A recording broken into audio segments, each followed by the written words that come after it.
ساعات كتير عدم اعترافنا بمشاعرنا بيكون سبب في تعاستنا، وده بيضيع علينا فرص كتير جدا في الحياة. وده اللي حصل مع بطل فيلمنا النهاردة، اللي يا ترى لو كان اعترف بمشاعره كان ايه اللي هيحصل. كملوا معانا الفيلم للنهاية علشان تعرفوا تفاصيل القصة كاملة. وقبل ما نبدأ في الفيلم ما تنسوش اللايك والاشتراك في القناة وتفعيل زرار الجرس علشان يوصل لكم كل ملخصاتنا. بيبدأ الفيلم مع راجل عجوز اسمه جايك، وهو قاعد في بيته بيتفرج على برنامج رسوم متحركة. وبنعرف ان جايك يبقى فراش بسيط في مدرسة، وانه انسان وحيد وخجول، وان دي شخصيته من ايام شبابه، لدرجة انه لما قابل بنت وحبها من اول نظرة خاف انه يروح يتعرف عليها ويعترف لها بمشاعره. وبيفكر جايك انه لو كان كلمها يومها واعترف لها كان زمان حياته اتبدلت تماما، وعاش حياة مختلفة عن الحياة اللي عايشها دلوقتي. وعلشان كده بيبدأ جايك يرسم سيناريو وقصة كاملة في دماغه عن الحياة اللي كان ممكن يعيشها واللي كانت هتغير في مستقبله وحاجات كتير. وبتبدأ القصة بتخيله للبنت اللي كان بيحبها واللي سماها لوسي لانه ما كانش يعرف اسمها الحقيقي. وبتكون لوسي مستنية جايك في الشارع، وده علشان هيعدي عليها وياخدها تتعرف على عيلته. وبرغم ان لوسي بتكون مقررة انها هتنهي علاقتها مع جايك لانها مش مرتاحة معاه، الا انها بتقرر انها تقوله على قرارها بعد ما تروح معاه عند اهله علشان ما تحرجوش. وبيعرفها جايك ان والدته مريضة، وبيكلمها عن عيلته وبيقول لها انهم ناس بسيطة وبيتمنى انها تحبهم. وبعدها بيسأل لوسي على القصيدة الجديدة اللي كتبتها، وبتقول له لوسي القصيدة اللي كانت بتتكلم عن الوحدة والحزن. وقتها بيتأثر جايك جدا بالقصيدة وبيحس انها بتوصفه. وبيحكي لها جايك انه بيحب المسرح والعروض المسرحية الراقصة، وبيتناقشوا سوا في الفن والقصايد والمسرحيات. وبيعرف جايك ان الطقس هيكون سيء واحتمال تحصل عاصفة، وده اللي بيوتر لوسي. وبتقول لجايك انها عايزة ترجع بيتها في نفس اليوم، وده لان وراها شغل لازم يتسلم. فبيطمنها جايك انهم هيرجعوا في نفس اليوم. وبعد طريق طويل اخيرا بيوصلوا لبيت اهل جايك، واللي بيكون عبارة عن بيت بسيط وسط مزرعة هادية. وقبل ما يدخلوا البيت بياخدها جايك وبيفرجها على المزرعة، وبيحكي لها قصة حزينة عن الخنازير اللي كانوا بيربوها، واللي والده اكتشف ان الدود كان بياكل فيهم وهم احياء، وعشان كده اضطر انه يحرقهم. فبتتأثر لوسي بالحكاية.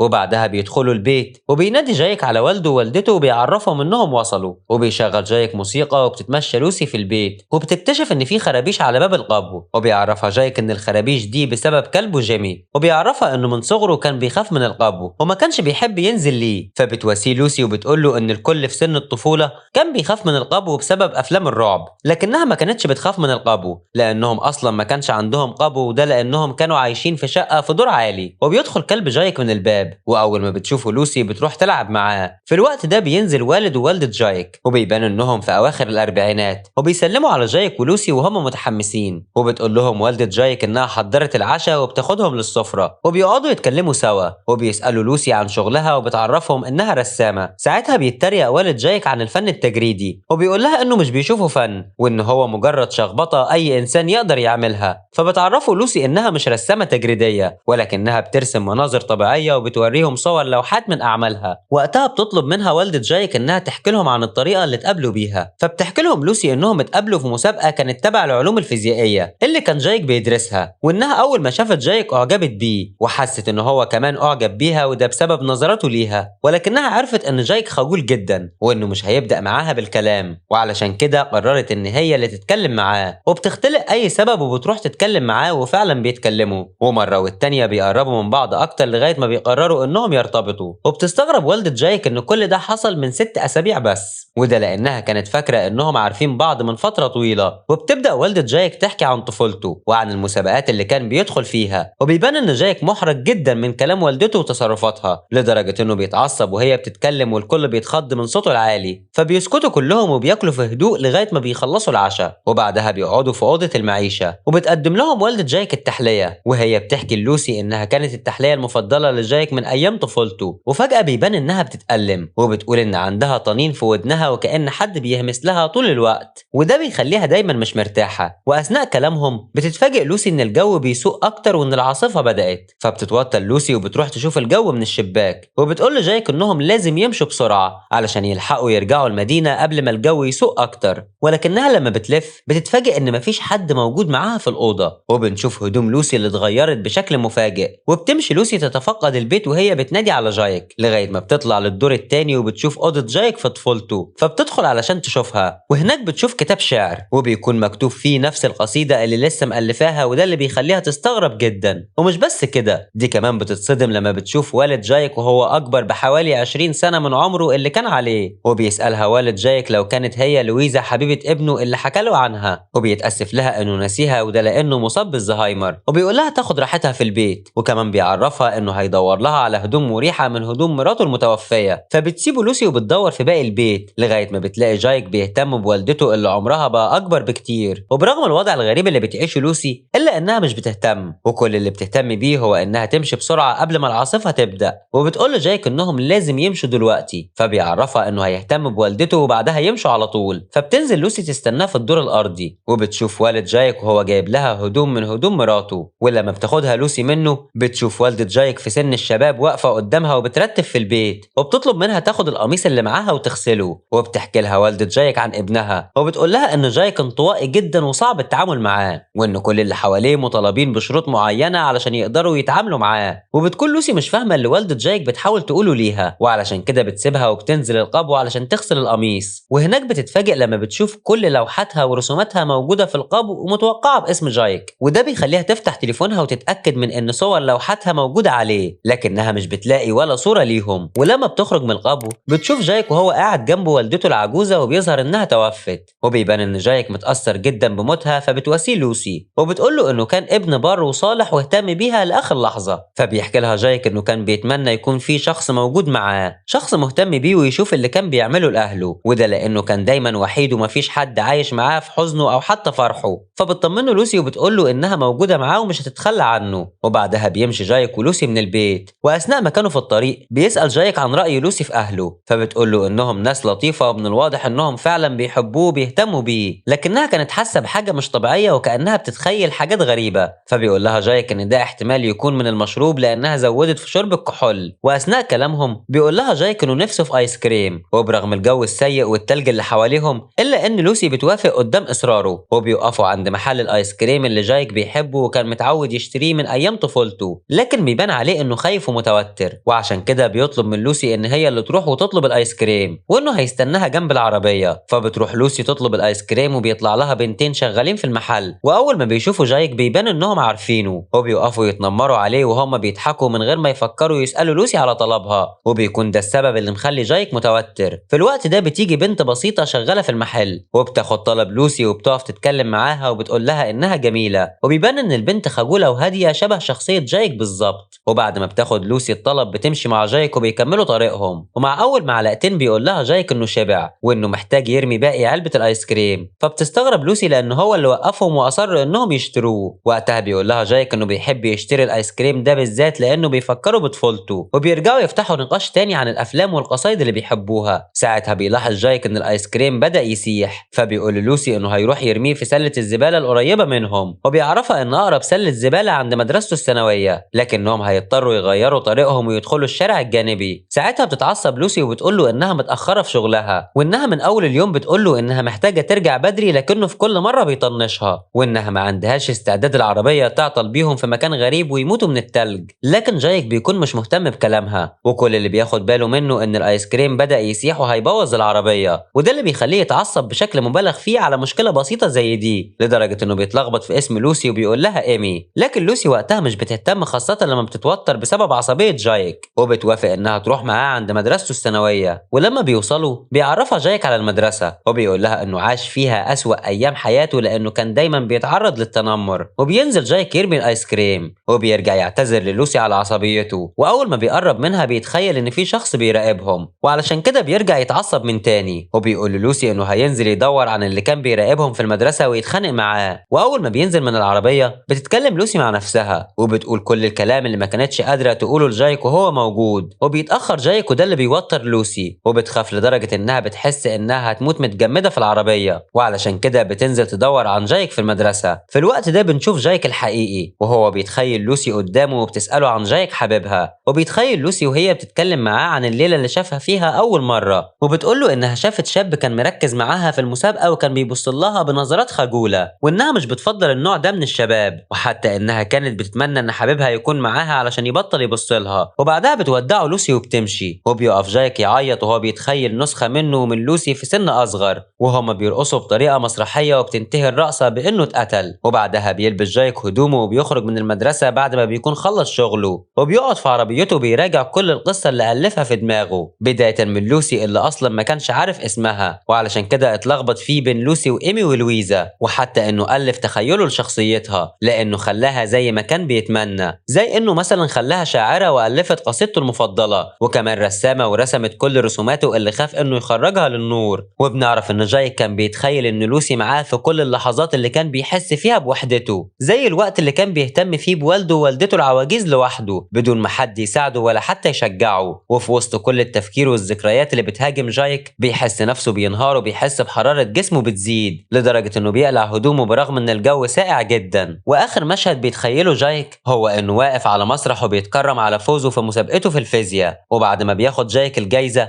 بيحقق حلمه وبيقدم عرض مسرحي من مسرحيته المفضلة قدام الحضور. وتاني يوم بنشوف عربية جايك مكانها قدام المدرسة والتلج مغطيها، وبنعرف إن جايك قرر إنه ينهي حياته جوه عربيته بعد حياة تعيسة ومليئة بالحزن والوحدة. وبكده بيخلص فيلم النهاردة. لو عجبك الفيلم ما تنساش تعمل لنا لايك وتشترك في القناة وتفعل زرار الجرس علشان يوصلك كل ملخصاتنا. أشوفكم بخير.